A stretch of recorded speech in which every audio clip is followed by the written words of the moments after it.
So this is the app I've been working on. I added a new, or not a new feature, but I just been cleaning it up. It should work on mobile and desktop. And the mobile version right now it's a little bit buggy, but I'll work on it more and hopefully fix those problems. So you can create different types of layers, and you'll be able to create more of them. Right now, only rectangle and cloner work, and so we can create a cloner. It has this concept of these properties where you can change the spacing, you can change the rotation, you can change all these different things. And so we have 3 by 3. So let's create a rectangle inside of the, because this is basically required, a child. So now you have these 3 rectangles and we're editing the rectangle now. So when I change the height of that, it'll squish it in this direction.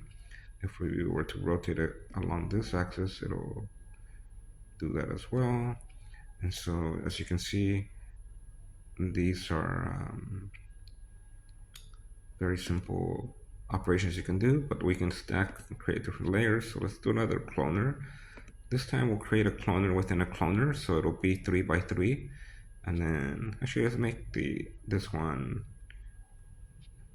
more on this direction. The Y count, you can't see them yet, but we'll be able to see them later. Let's add a lot of spacing on the X spacing.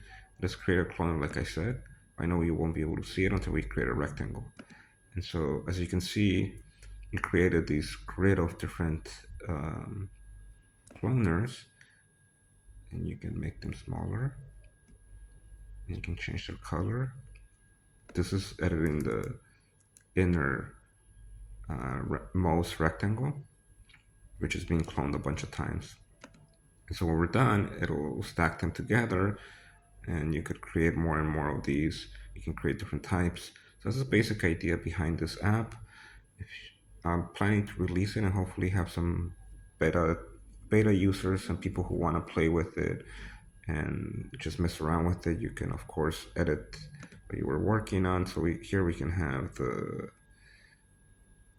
original, or not the original, but the one I created second.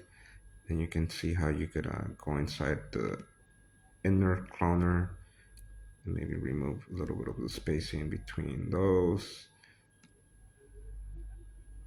and so forth. And then you can go into the rectangle, maybe make the height even bigger, and maybe add some rotation to the Z.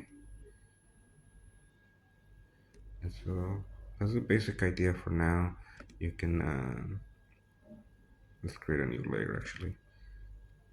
Cloner rectangle with, let's make this one a little bit